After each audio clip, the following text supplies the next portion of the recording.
Hi guys, நம்ம வீடியோவில் true beauty web சீரிஸோட review தான் பார்க்க போகிறோம். வீடியோக்குள்ள பார்த்து முன்னாடி நீ நம்ம சேனலுக்கு ஃபஸ்ட்டு வந்து சப்ஸ்கிரைப் பண்ணுங்கள், கூட பெல் ஐக்கனும் கிளிக் பண்ணுங்கள்.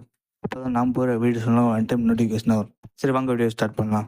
ஃபஸ்ட்டு இந்த சீரிஸோட கதை என்ன, சீரிஸோட ஹீரோயின் அப்பியரன்ஸ் வைஸ் அழகாக இருக்க மாட்டாங்க. அப்படி இருக்கும்போது ஹீரோனோட கிளாஸ்மேட்ஸ் எல்லாம் சேர்ந்து அவங்கள புள்ளி பண்ணுறாங்க. இதனால ஹீரோயினுக்கு அவமானம் தாங்க முடியாமல் சூசைட் பண்ணிக்கலான்னு போகிறாங்க. அந்த டைமில் ஹீரோவும் காப்பாற்றிடுறாரு.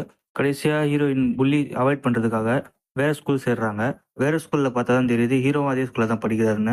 அவரை ஹீரோயின் எப்படி கரெக்ட் பண்ணாங்கன்னு இந்த வெப் சீரிஸோட கதை. அவங்க பாசிட்டிவ் நெகட்டிவ்னு பார்த்துருவோம். ஃபர்ஸ்ட் பாசிட்டிவ் பாயிண்ட் என்னன்னா, இந்த சீரிஸ் ட்ராமாங்கிறதுனால ட்ராமாஸ் அண்ட் கான்ஃபிளிக்ஸ்லாம் சூப்பராக எழுதியிருந்தாங்க. அது ஸ்க்ரீன்ல ப்ரெசென்ட் பண்ண விதமும் சூப்பராக இருந்தது. சீரிஸ்ல இந்த ஹீரோயின் கேரக்டர் ரொம்ப நல்லாவே நடிச்சிருந்தாங்க. ஹீரோயின் கேரக்டர் ரொம்ப நல்லாவே டிசைன் பண்ணியிருந்தாங்க சொல்லலாம். ஹீரோயினையும் தாண்டி ஹீரோ கேரக்டரும் சரி, செகண்ட் ஹீரோ கேரக்டரும் சரி, அவங்க சுற்றி இருக்க மற்ற கேரக்டரும் ரொம்ப நல்லாவே எழுதியிருந்தாங்க சொல்லலாம். காமெடி பொறுத்த வரைக்கும் ரொம்ப அல்டிமேட்டாக இருந்தது எல்லா காமெடியும். சீரிஸ்ல ஒரு காமெடி கூட கிரிஞ்சின்னு ஃபீல் பண்ண முடியாது.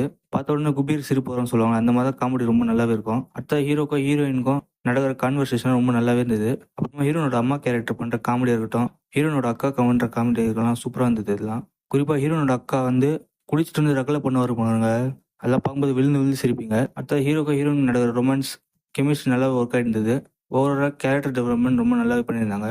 அடுத்த சீரிஸ் நெகட்டிவ்னு பார்த்துருவோம். நெகட்டிவ் வந்தோம்னா, நம்ம சேனலில் ஆல்ரெடி போஸ்ட் பண்ணியிருக்க ட்ராமாஸ்லாம் கம்பேர் பண்ணும்போது இந்த சீரிஸ் அந்த அளவுக்கு ஒர்த் இல்லைன்னு தான் தோணுச்சு.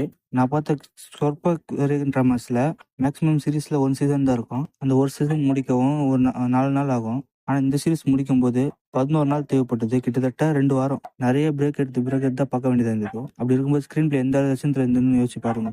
அடுத்த சீரிஸ்ல ஹீரோயின் தான் ரொம்ப நல்லாவே நடிச்சிருந்தாங்க. ஹீரோ கேரக்டர் சுத்தமா ரியாக்ஷனே வரல அவர் மூஞ்சில. படம் சீரிஸ் முழுக்கவே ஒரே ரியாக்ஷனோட தான் சுத்திட்டு இருப்பாரு. செகண்ட் ஹீரோன்னு ஒருத்தர் காட்டுறாங்க. அடுத்தது இந்த சீரிஸ்ல செகண்ட் ஹீரோன்னு ஒருத்தர் காட்டுறாங்க. ஃபர்ஸ்ட் டைம் அப்பேர் ஆகும்போதே அவர் நீ பொண்ணுன்னு தான் நினைச்சேன். போக உத்து பார்க்கும் போது தான் தெரிஞ்சுது அது ஒரு பையன்னு. அவர் கூட சரியாவே நடிக்கல. ஹீரோக்கும் செகண்ட் ஹீரோக்கும் அழுகுற மாதிரி சீன் இருந்தாலுமே கண்ணில் கிளிசரின் போட்டு நடிச்சது பக்காவே தெரிஞ்சுது. இல்ல ஹீரோயின் மட்டும் ரொம்ப நேச்சுரலாக நடிச்சிருந்தாங்க. கேஸ்டிங் கண்டிப்பா ஆர்டிஸ்ட்லயே மாத்திருக்கணும். 2 கேரக்டரும் நல்ல ஸ்டோரி லைன் வச்சுட்டு நடிக்க தெரியாம நடிக்க வச்சிருக்காங்க மக்களே. இதுல தான் சீரிஸோட நெகட்டிவ் பாயிண்ட். ஓகே காஸ், நீங்க ஒரு நல்ல ட்ராமா தேடிட்டு இருக்கீங்கன்னா கண்டிப்பா இந்த சீரிஸ் ட்ரை பண்ணலாம். உங்க வேலையெல்லாம் விட்டுட்டு இந்த சீரிஸை பார்க்கணும்னு அவசியம் இல்லை. எப்பப்பெல்லாம் ஃப்ரீ டைம் கிடைக்குதோ அப்பெல்லாம் ஒரு நாளைக்கு ஒரு எபிசோடு பாருங்க போதும். அப்படி உங்களால இந்த சீரிஸ் முழுசா பார்க்க முடியலன்னா ஸ்கிப் பண்ணிக்கலாம், தப்பே கிடையாது. ஓகே காஸ், நீங்க இந்த சீரிஸ் ஆல்ரெடி பார்த்தீங்கன்னா உங்க ஒப்பீனியன் கமெண்ட்ல சொல்லுங்க. வீடியோ பிடிச்சிருந்தா சப்ஸ்கிரைப் பண்ணுங்க. By guys.